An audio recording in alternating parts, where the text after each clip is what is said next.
Olá, professores, iremos agora iniciar o nosso encontro de formação continuada e o planejamento de 2014 na área de ciências da natureza. Nós teremos então como objetivo, primeiramente, a reflexão sobre as concepções da área de ciências da natureza, analisar os descritores que tiveram baixo desempenho nas avaliações de 2013 e relacionar esses descritores com as expectativas de aprendizagem dessas avaliações. E, posteriormente, iniciar também o nosso planejamento do ano de 2014.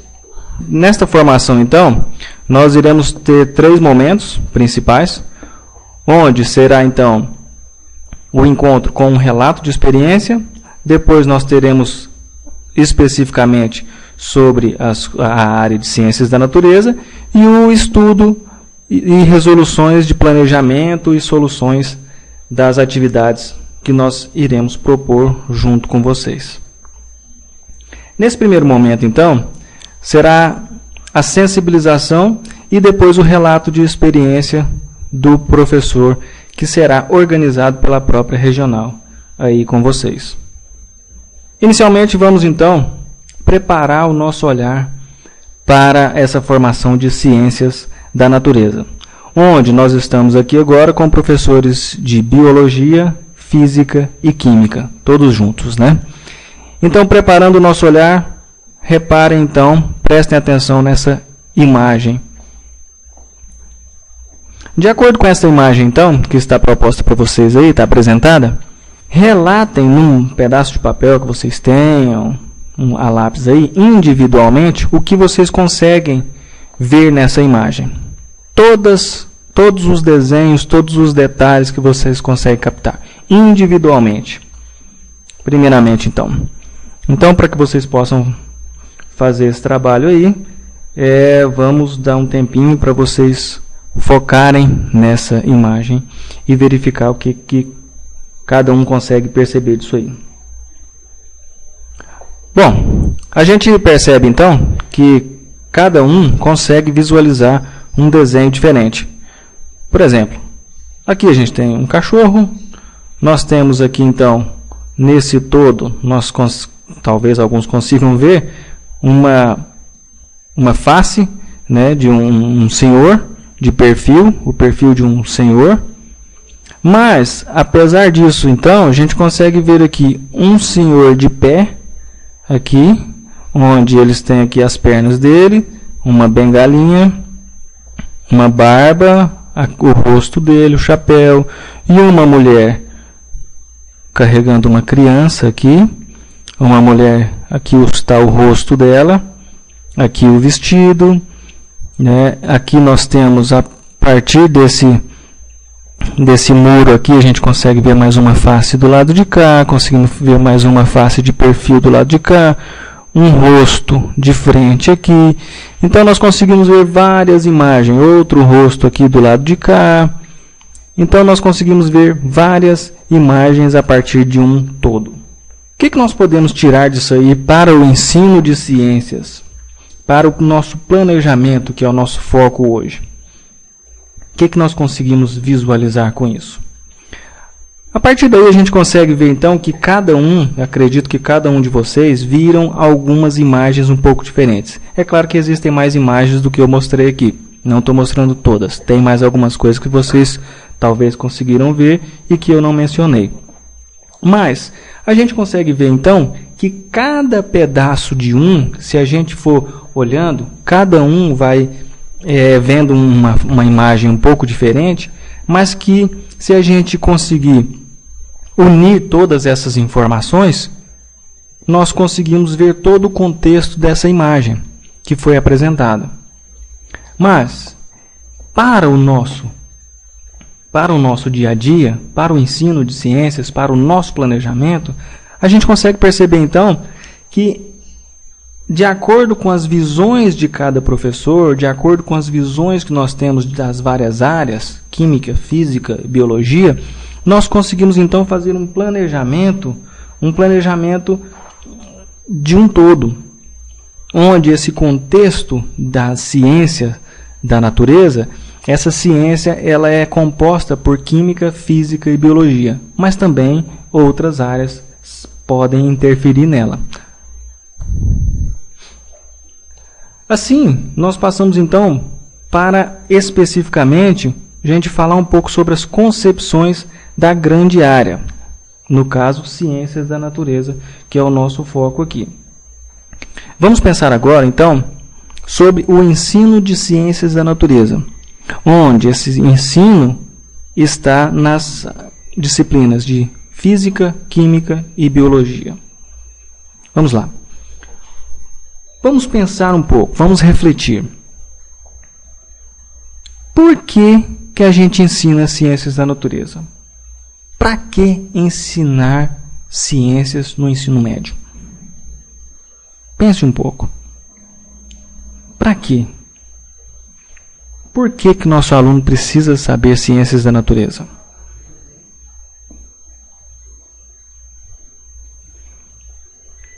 Agora, nós podemos pensar também sobre, para a gente poder responder isso aí, vamos pensar então um pouco diferente. O que ciências da natureza ensina? Qual é o objeto do ensino de ciências da natureza? O que a gente ensina? Então, pensando na parte de física, na parte de química, na parte de biologia, são áreas, disciplinas um pouco diferentes, mas de uma mesma área que estamos relacionados. No caso, então, a gente tem que partir do pressuposto que o objeto principal do ensino de ciências da natureza são os fenômenos naturais, são os acontecimentos do nosso planeta. São as transformações que acontecem. Tudo isso é explicado na química, na física e na biologia. E às vezes a gente faz essa explicação de uma forma única na física, única na biologia e única na química. Mas a gente tem que entender que elas estão sempre interligadas. Sempre muito interligadas. E aí, já que a gente sabe então que o objeto são os fenômenos naturais, então agora eu pergunto, e a importância de saber isso? Sobre esse ensino de ciências. Vamos pensar um pouco então, para que esse aluno tem que saber sobre ciências? Por que para ele é importante? Imaginem vocês que os professores estão dando aula, vocês estão na sala de aula, e aí chega um aluno perguntando, professor, isso acontece muito com a gente, professor, por que é importante eu saber física? Por que é importante eu saber química ou biologia? A gente sempre responde, isso é muito importante, isso é muito bom para a sua vida. Para o aluno ficou vago, ele não entendeu nada até agora. Você não mostrou a importância disso. E aí você continua explicando sobre as questões ambientais, sobre a própria saúde, sobre a tecnologia, a própria saúde dele, da família dele, né? E começa a explicar sobre as questões de doenças genéticas, doenças causadas por vírus, que tudo isso está explicado na biologia e também na parte química, onde os próprios defensivos agrícolas e os próprios venenos para os inseticidas, eles vão nos ajudar. Como que eles agem? Isso também a gente pode fazer uma relação com a física, com as tecnologias que nós temos hoje. Como que nós conseguimos, então, essa transferência de dados? Isso tudo pela física. com química, com biologia, temos que fazer essa relação e explicar para eles o porquê disso aí.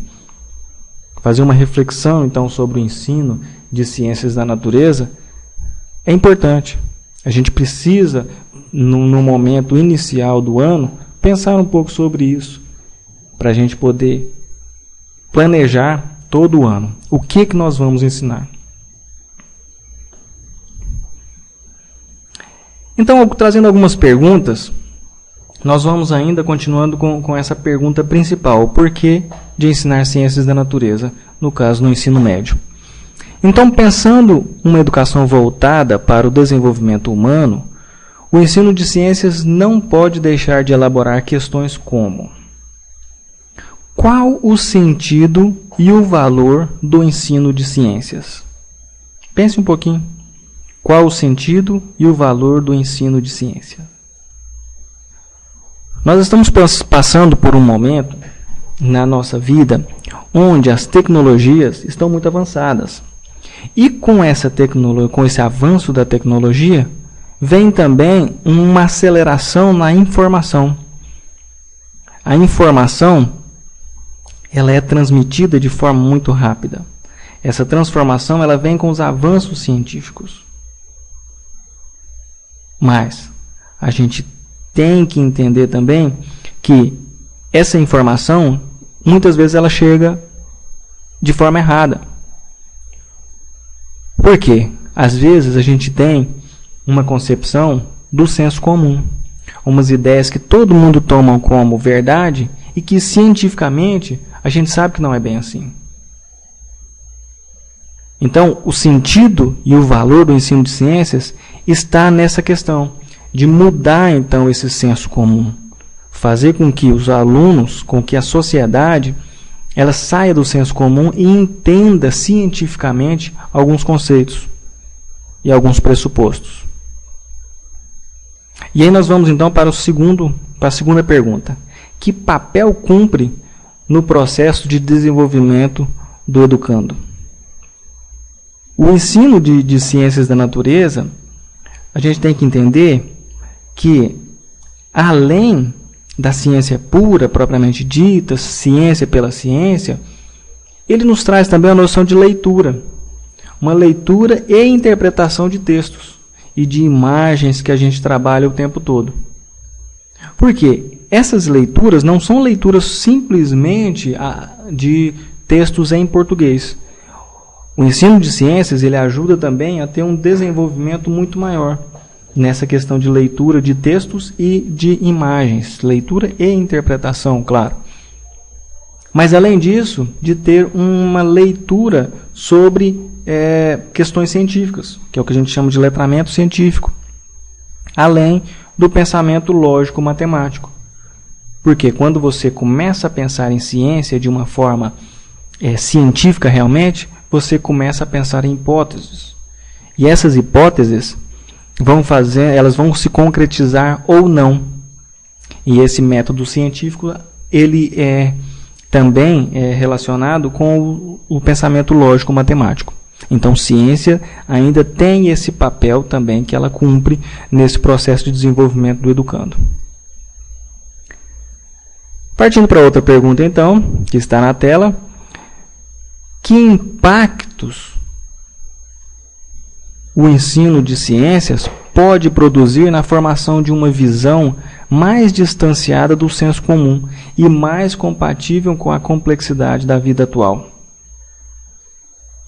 Que impactos são esses?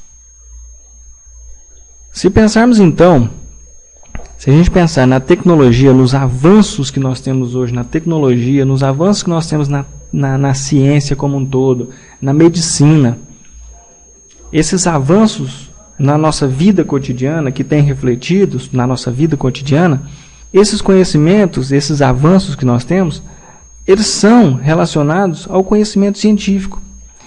Somente o conhecimento científico possibilitou a sociedade atual a chegar nesses patamares que nós estamos hoje, no desenvolvimento que nós temos hoje de sociedade. Que impactos o ensino de ciências pode produzir na formação de uma visão mais distanciada do senso comum e mais compatível com a complexidade da vida atual. Vamos pensar um pouco nessa questão. Quais são os impactos sobre o ensino de ciências na formação de uma visão mais distanciada do senso comum e mais compatível com a complexidade da vida atual? Se a gente analisar, então, a sociedade atual, nós podemos perceber que os avanços tecnológicos, os avanços da medicina, tudo isso aconteceu com o avanço óbvio da ciência. Então, somente através dos conhecimentos científicos é que foi possível fazer com que a sociedade chegasse nesses patamares que nós estamos hoje. Nesse desenvolvimento que nós temos hoje. Pensando no ponto de vista tecnológico e de saúde que nós temos, no caso de perspectiva científica que nós temos, na questão de busca pela saúde e busca pelas doenças, digamos. Procurar essas doenças. A tecnologia nos ajudou isso, a verificar quais as doenças e como tratá-las. Não podemos esquecer também do como tratar. Não adianta a tecnologia nos ajudar simplesmente na verificação, mas também no combate a essas doenças. Isso tudo foi proporcionado pelo avanço do conhecimento científico e, óbvio, pelo ensino de ciências que a gente tem iniciado. Partindo então para a última pergunta desse slide, que importância tem a formação de pessoas esclarecidas e participativas? A partir do momento, então, que a gente consegue ensinar realmente ciências, mostrar, então, como que é realmente o conhecimento científico, nós temos, então, a formação de cidadãos mais esclarecidos, cidadãos esclarecidos que podem ser mais críticos. E esses cidadãos críticos, eles podem ser mais participativos. Por quê? A partir do momento que ele tem o conhecimento do que é bom, o que é ruim, o que é certo, o que é errado, ele começa, então, a ter uma visão um pouco diferenciada, onde ele queira, então, transformar essas situações que estão ruins, que essas situações que estão erradas, fazendo com que crie, então, além de cidadãos críticos, os agentes participativos, os agentes de transformações no mundo. Assim, fechando então um pouco o porquê de ensinar ciências da natureza, nós podemos ver que as respostas a esses questionamentos constituem um conjunto de argumentos a favor do ensino de ciências, integrando os conhecimentos de biologia, da física e da química em todos os níveis de ensino. Claro que nós aqui estamos falando mais do ensino médio, porém, percebemos que o ensino ele é gradativo, de acordo com os níveis cognitivos que a pessoa vai criando, vai desenvolvendo, vai passando por eles e vai adquirindo esses novos conhecimentos. Por isso que aqui está falando, então, em todos os níveis de ensino, porque sempre tem alguns requisitos. E os argumentos dessa natureza que estamos falando aqui inspiram um modelo de ensino de ciências, conhecido como CTS, que é, no caso, com ênfase nas 3 dimensões: ciência, tecnologia e sociedade. A ciência ela não pode ser só pela ciência. Tecnologia para quê? Sociedade sem a ciência e sem a tecnologia não é a sociedade que nós temos hoje, uma sociedade avançada. E para isso nós temos que ter, então, um modelo de ensino que alie isso tudo, que é o CTS, Ciência, Tecnologia e Saúde. Que isso tudo está integrado no ensino de ciências da natureza, que é o que nós fazemos, seja você professor de biologia, de química ou professor de física. Lembremos então que nós 3 estamos sempre na área de ciências da natureza. E o objetivo do estudo então de ciências da natureza, podemos ir fazendo um fechamento aqui, é desenvolver a competência do indivíduo para compreender e utilizar a lógica científica e a linguagem da ciência como condição para promover o entendimento das questões científicas e tecnológicas relacionadas a temas políticos, econômicos, sociais e ambientais da vida contemporânea. Aqui, então, nós vamos agora traduzir então, qual o desejo de formação de conhecimento ao ensinarmos ciência. No caso, então, no que tange a ciência, o desejo, então, é sobre uma ciência como atividade humana que tenta conhecer e controlar o ambiente e a nós mesmos, e que é intimamente relacionada à tecnologia e às questões sociais. Agora, no que diz a sociedade que busca desenvolver nas pessoas uma visão operacional sofisticada de como são tomadas decisões sobre problemas sociais relacionados à ciência e tecnologia. E o aluno, como alguém que seja preparado para tomar decisões inteligentes e que compreenda a base científica da tecnologia e a base prática das decisões.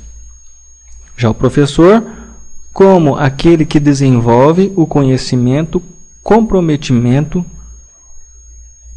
com as inter-relações complexas entre ciência, tecnologia e decisões.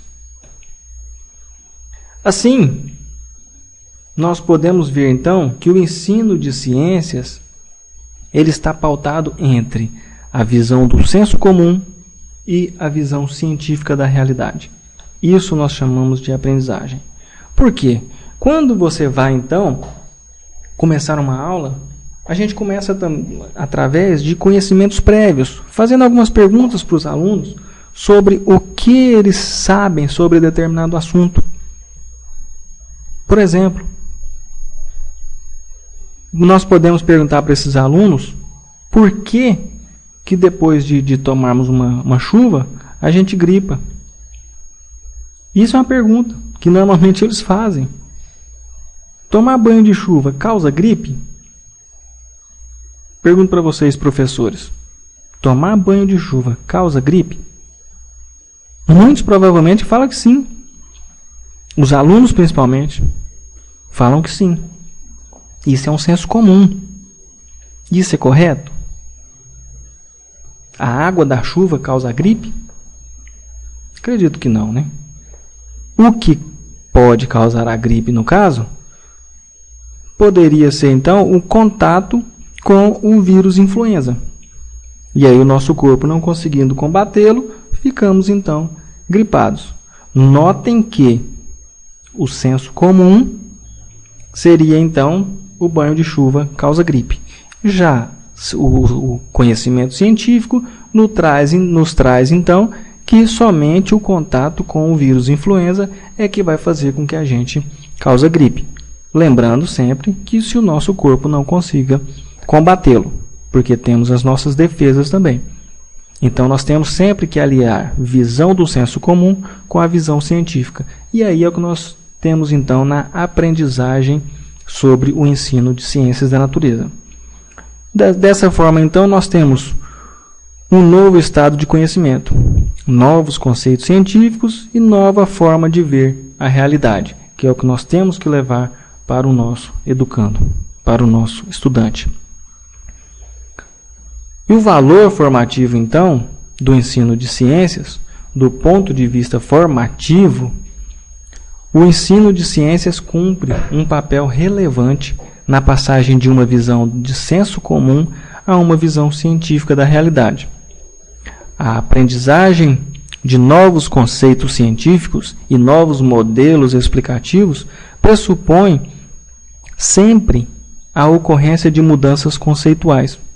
E essas mudanças, ao ocorrerem, levam a um novo estado de conhecimento, a um novo modo de ver a realidade, que é o que a gente chama de método científico. São novos conhecimentos, novo modo de ver a realidade. Sempre, claro, aliando com o senso comum e uma visão científica da realidade. Não estou dizendo que o que o pessoal diz é mentira, não é isso. Temos sempre que aliar os dois para termos novos conhecimentos. E aí nós partimos então, já que nós tivemos uma reflexão sobre o ensino de ciências, partimos então dessa forma, o que ensinar em ciências da natureza? Já que nós sabemos qual é o objeto de ciências, nós sabemos ali qual que é a importância de ciências da natureza e nós falamos sobre o aprendizado, sobre o ensino de ciências. Tudo bem, mas o que ensinar em ciências da natureza? Dessa forma, com essa perspectiva.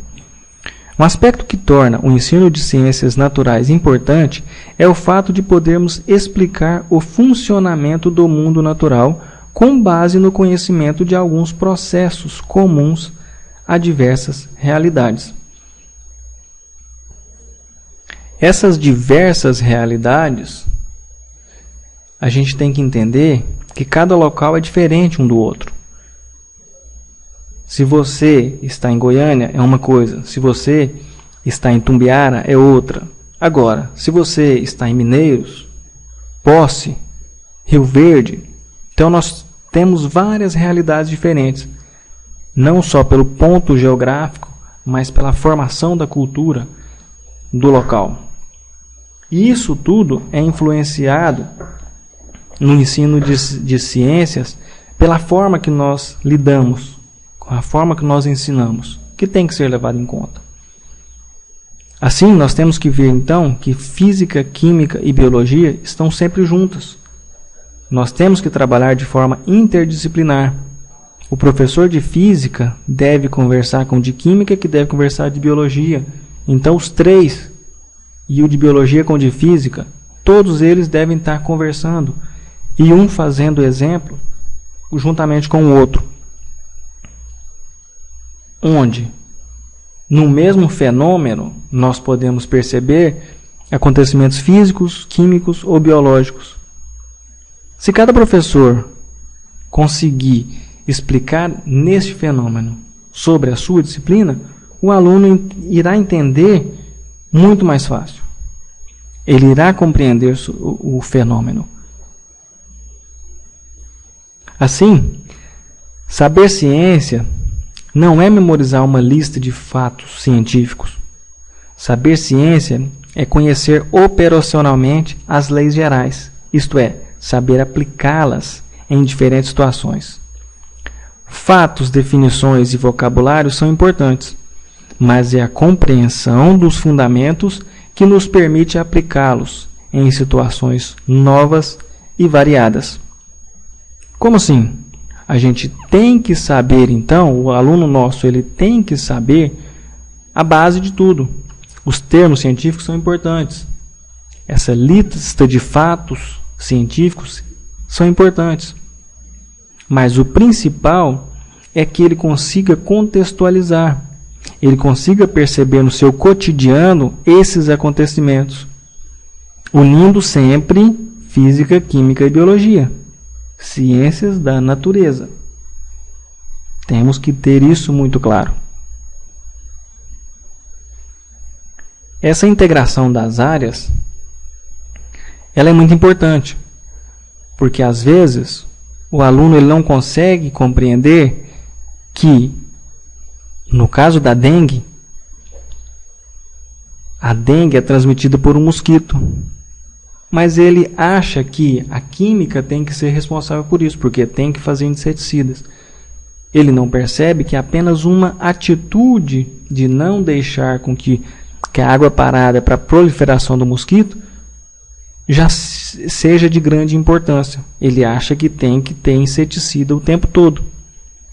E além disso, ele não consegue fazer uma relação de que, quando ele está com dengue, ele vai num posto de saúde e esse posto de saúde faz a contagem de plaquetas. Ele não consegue relacionar que essas plaquetas são importantes para a coagulação do sangue.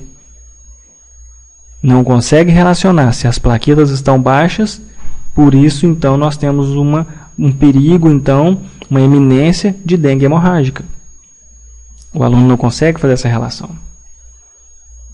Quem dirá em relação com a física?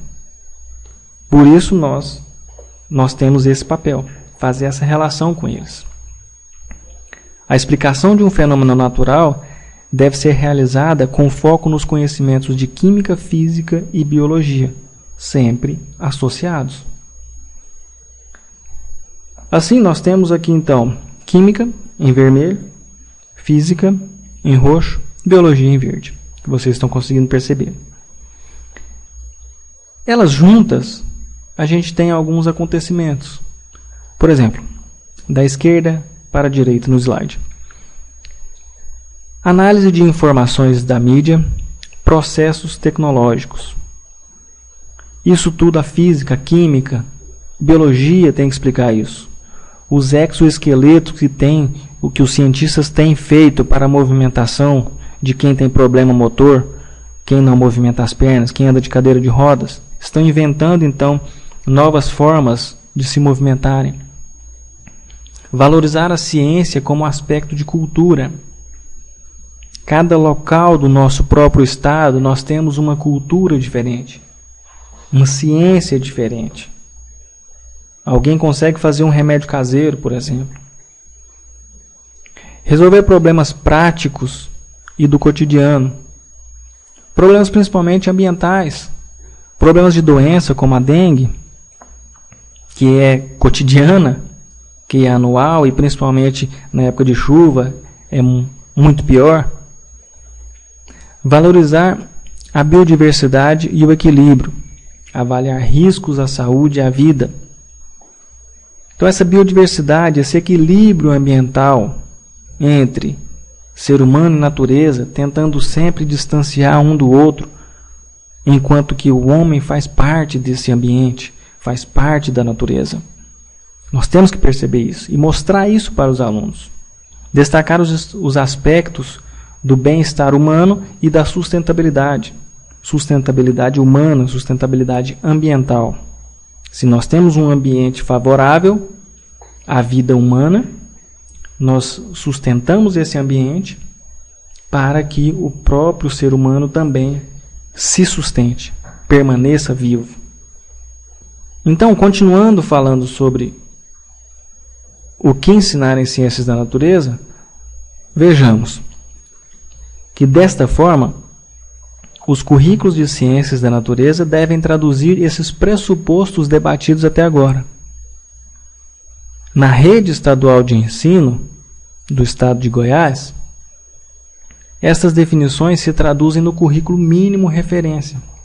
Esse currículo mínimo, então, ele deve trazer essas nuances. Esse currículo referência da rede estadual de educação de Goiás, ele tem que trazer toda essa parte da ciência interligada, biologia, física e química. Então nós temos aqui o currículo de biologia, primeiro bimestre então das 3 séries do ensino médio, onde a gente tem as expectativas de aprendizagem, nós temos os eixos temáticos e nós temos os conteúdos. Lembrando sempre que deveremos focar as expectativas de aprendizagem para que nós possamos entender o que esse aluno deve aprender. Na física, da mesma forma. Primeiro bimestre das 3 séries. Expectativas de aprendizagem, eixos temáticos e conteúdos. Assim como na química. Dessa forma, nós vamos então para o terceiro momento da nossa formação, onde nós falaremos um pouco mais específico sobre ciências da natureza do ensino médio. Antes disso, nós vamos então relembrar um pouco o que aconteceu até agora. Nós tivemos os debates e definições do currículo referência, que é o que nós temos hoje. Nós tivemos a implantação das avaliações diagnósticas e o SAEGO, Sistema de Avaliação do Estado de Goiás. Tivemos a otimização de planejamento anual e planejamento quinzenal. Implantação de elaboração de itens, o que a gente chama de TRI, que é obedecendo à teoria de resposta ao item. Otimização de programa de acompanhamento às escolas. E melhoria da análise dos avanços no aprendizado dos alunos. Dessa forma, nós iremos agora analisar os descritores críticos, correlacionando as expectativas de aprendizagem do currículo referência. De acordo então com esse gráfico, nós podemos perceber que na parte superior, esse gráfico traz, que é um gráfico de uma avaliação diagnóstica de ciências, da terceira série do ensino médio, e é um gráfico do terceiro bimestre, como nós já sabemos, do ano passado. É um gráfico de 2013. Como vocês já devem saber, a parte esquerda do nosso gráfico, nós temos uns números. Esses números são os percentuais de acerto. Na horizontal, nós temos então os descritores. Essas colunas amarelas estão nos mostrando os índices de acerto de cada item. Ou seja, cada coluna dessa corresponde a um item. Como na nossa avaliação diagnóstica são 10 itens, nós temos na ordem, então, os 10 itens que foram avaliados. No nosso caso aqui, estamos trazendo apenas do estado, por ser uma forma geral que nós tratamos. Nas escolas de vocês, vocês conseguem fazer de uma forma mais bem elaborada. Vocês têm como fazer do estado, da subsecretaria, da cidade, da escola e até da turma de vocês. Qual que é a turma que você está trabalhando, como que foi o índice dela. Aquela lista vermelha facilita a nossa visualização, onde tem 50% de acerto.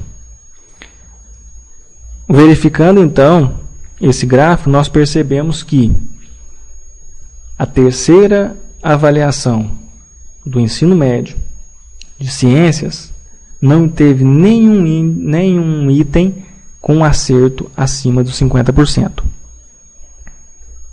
Então nós percebemos que esses índices todos, no geral no estado, foram baixos. Tivemos baixo percentual de acerto. Onde, como nós tratamos de ciências da natureza, essa avaliação diagnóstica, ela é relacionada à química, física e biologia. Na ordem aqui nós temos 4 descritores de biologia, ou seja, nesta avaliação os 4 primeiros itens foram de biologia, os outros 3 itens foram de física e os 3 últimos de química, conforme podemos ver os descritores abaixo do gráfico. Assim, nós podemos então analisar aqui alguns descritores. Por exemplo, esse que está com a seta é o D32B. O D32B diz o quê? É um descritor que busca reconhecer grupos funcionais de compostos orgânicos: hidrocarboneto, álcool, éter, aldeído, fenol, cetona, ácido carboxílico, éster. Esse é um descritor. Temos um outro, que é o D9B, que a gente vai falar também. Que o D9B diz o quê? Aplicar os conceitos elétricos de corrente, voltagem, resistência e potência e as relações entre eles. Então, esse é o D9B, que no caso é o de física. E trataremos também do D46B, que é o primeiro, que é de biologia, que diz resolver problemas que envolvam a primeira e a segunda lei de Mendel, grupos sanguíneos, herança ligada, influenciada e restrita ao sexo. É importante ver que essa letra B, na frente de cada um dos descritores, ela não diz que é de biologia. Para os gráficos da avaliação diagnóstica, a gente usou essa letra B para o ensino médio. Então, todos os descritores do ensino médio, na avaliação diagnóstica, esses gráficos vão trazer com a letra B no final. De que forma que a gente fez isso? Para simplesmente diferenciar os descritores do quinto, os descritores do nono e do terceiro, nós usamos essas letras.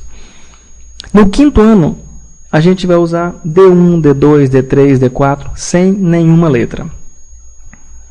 No nono ano, nós usamos então a letra A, D1A, D2A, D3A e assim por diante. No ensino médio, nós usamos a letra B, D1B, D2B, D3B e assim por diante. Somente para diferenciar onde seria descritor do quinto, do nono ou do terceiro. Nada mais que isso. Simples assim. Portanto, se a gente pegar um descritor de química, nós veremos então aquele descritor que a gente tinha marcado lá.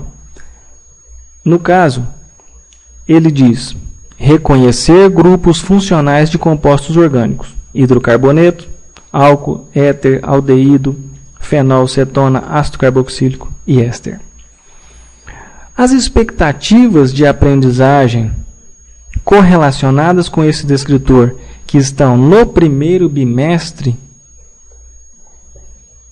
da terceira série, ela diz o quê? Conhecer o nome e as fórmulas estruturais das principais funções orgânicas: álcool, aldeído, cetona, ácido carboxílico, éster, ésteres, aminas, amidas, fenóis, compostos nitrogenados, sulfurados e haletos, sempre que possível usando as moléculas mais simples. Essa é uma expectativa, então, de aprendizagem relacionada a esse descritor. Essa expectativa, ela diz respeito ao seguinte eixo, ao eixo temático: funções orgânicas e produtos químicos de uso cotidiano, que, por sua vez, está relacionada aos seguintes conteúdos: funções oxigenadas, funções nitrogenadas, compostos sulfurados.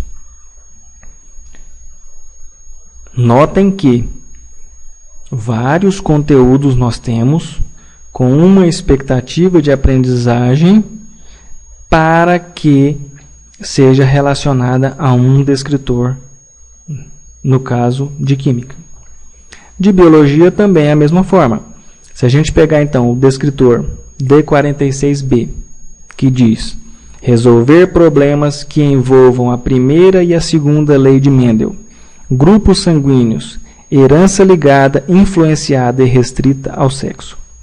Nós temos aí as seguintes expectativas de aprendizagem no primeiro bimestre da terceira série do ensino médio: reconhecer a herança das características físicas e fisiológicas e suas prováveis formas de ocorrências, relacionando-as com a diversidade das espécies. Outra expectativa seria reconhecer a ocorrência de características transmitidas por mais de um par de genes. Notem que são duas expectativas que estão relacionadas a um único descritor. Percebam que esse descritor, ele está relacionado com essas expectativas que a gente colocou da terceira série. Porém, algumas expectativas também estão anteriormente em outras séries, que são relacionadas a esse descritor. Voltando então a essas duas expectativas que a gente leu, elas estão relacionadas, elas dizem respeito ao eixo transmissão da vida, manipulação gênica e ética, que por sua vez respondem aos conteúdos: conceitos básicos de genética, primeira lei de Mendel, probabilidade aplicada à genética, segunda lei de Mendel. Tudo isso para um único descritor. Na física, isso também ocorre. No descritor D9b, nós temos aplicar os conceitos elétricos de corrente, voltagem, resistência e potência, e as relações entre eles, onde as expectativas são compreender o conceito de eletricidade, condutores, isolantes, corrente elétrica e suas aplicações, compreender os diversos tipos de circuitos elétricos e suas aplicações, compreender o conceito de potência elétrica e suas aplicações. De novo, notem que nós temos aqui 3 expectativas relacionadas a apenas um descritor. Essas expectativas estão no eixo eletricidade e magnetismo e dizem respeito aos conteúdos condutores e isolantes, resistência, corrente elétrica, tensão, potência e circuitos. Assim, nós temos então uma atividade a ser feita. Em grupos então por disciplina, ou seja, os grupos então juntem-se então grupos de física, grupos de química e grupos de biologia. E esses grupos vocês vão fazer o quê? Vocês vão analisar o gráfico e vão escolher um dos descritores com menor aproveitamento. Escolham então os descritores e em seguida vão completar o quadro conforme exemplos anteriores. Então a mesma coisa que a gente fez anteriormente, vocês vão fazer agora. De acordo então com este gráfico que nós temos, vocês vão escolher um descritor e preencher a seguinte tabela. Colocando qual que é o descritor escolhido, quais as expectativas de aprendizagem que estão relacionadas a esse descritor. Essas expectativas diz respeito a qual eixo ou quais eixos e quais conteúdos estão relacionados. Então, fiquem à vontade, façam a atividade. Finalizando então essa atividade, peço para que vocês possam então socializar quais foram então os descritores que vocês puderam escolher, cada disciplina, quais são então essas expectativas, quais foram os eixos e conteúdos, para que a gente possa então verificar e discutir se essas expectativas estão realmente relacionadas ao descritor escolhido por vocês. Iniciando então o nosso quarto momento, nós iremos então fazer novo trabalho em grupos. Esses trabalhos eles poderão ser de formas diversificadas. Esses grupos poderão ser de formas diversificadas. Vocês vão escolher como quiserem esses grupos. A principal parte é que nós iremos então analisar o currículo referência, as expectativas e descritores, verificando a possibilidade de formar blocos de aula. Mas o que são blocos de aula? Blocos de aula são as aulas pertencentes ao mesmo assunto, tema, eixos. Por exemplo, eu tenho alguma expectativa que elas são próximas umas das outras? Sim, eu tenho. Eu posso desenvolver uma atividade que essa atividade ela me diz respeito a 3 expectativas de aprendizagem. Com uma única atividade, eu consigo, então, desenvolver, atender, no caso, 3 expectativas de aprendizagem. Dessa forma, eu tenho, então, blocos de aulas, seja pelos cadernos ou seja pelo currículo. Eu consigo fazer isso aí.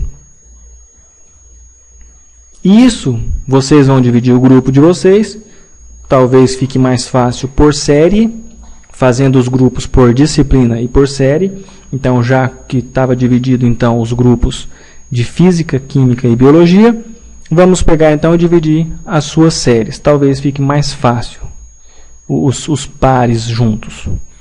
Então, preenchendo esse quadro, vocês perceberão que na coluna da esquerda Expectativa de aprendizagem. Você vai listar quais as expectativas de aprendizagem estão ali juntas.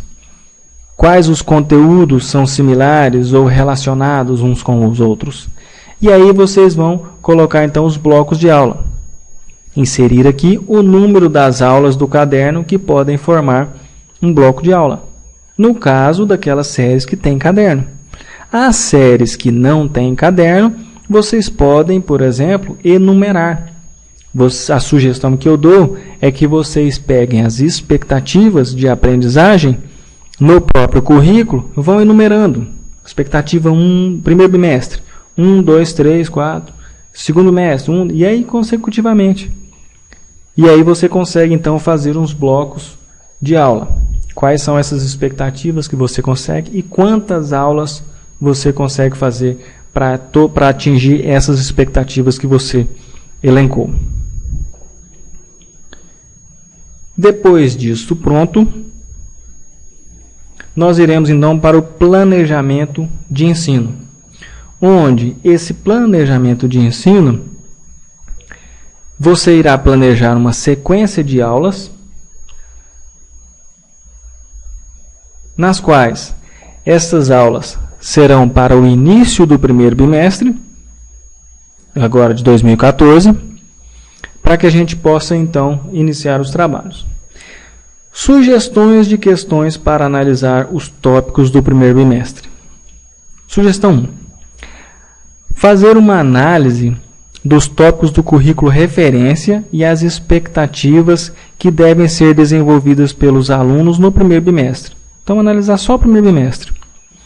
Por que é necessário que os alunos aprendam esse tópico que você analisou? Para quê? Qual a necessidade disso? Que você analisou? Qual a necessidade dos alunos aprenderem isso aí? Isso é importante para a gente poder fazer um planejamento. Número 3. Qual será a importância de se desenvolver essas expectativas de aprendizagem para a vida dos estudantes? 4. Defina as estratégias que irá adotar para que os alunos possam desenvolver as expectativas indicadas. 5. O que os estudantes precisam fazer para desenvolvê-las? 6. Quais atividades serão desenvolvidas? 7. Como serão desenvolvidas essas atividades? 8. Quais serão os recursos necessários para desenvolver essas atividades? 9. Qual será o tempo para cada atividade? E 10. Como você poderá avaliar se as expectativas indicadas foram atingidas? Notem que isso não é nada muito diferente do que a gente faz no nosso dia a dia. Completando o quadro, partindo daquelas perguntas, é simplesmente o nosso trabalho corriqueiro, de planejamento. Aquelas perguntas foram para nortear o seu planejamento, mas são perguntas que elas automaticamente já são respondidas no seu planejamento diário. Onde, nesse quadro, então, se a gente for vocês vão então completando o quadro, de acordo com o número da aula, expectativa de aprendizagem a ser atingida, qual que é o conteúdo relacionado a essa expectativa, as estratégias de ensino que você vai utilizar e, ao final, então, você vai ter uma avaliação do aprendizado do aluno. Lembrando que pode ser ao final, mas pode ser também durante a execução da aula, essa avaliação, para ver se essa expectativa foi atingida ou não. Claro, se ela foi atingida, excelente. Se ela não foi atingida, deve ser replanejado, verificar o porquê que não foi atingido e replanejar para que essa expectativa seja atingida. Lembrando que temos sempre um currículo mínimo na rede estadual a ser cumprido. você pode também extrapolar esse currículo. A partir de agora, então, vamos fazer uma socialização desse planejamento, onde alguns professores irão falar como fizeram o seu planejamento, quais foram as estratégias, avaliações de acordo com a expectativa de aprendizagem escolhida e quantas aulas esse professor vai utilizar. Peço então que seja feito com alguns professores de física, alguns professores de química e alguns professores de biologia, para que todos possam relacionar e verificar como um ou outro está trabalhando e para que a gente possa trocar experiências para melhorar sempre nossa forma de trabalhar, que o nosso aluno possa então aprender cada vez mais. Por enquanto, muito obrigado, bom trabalho e um 2014 repleto de sucesso.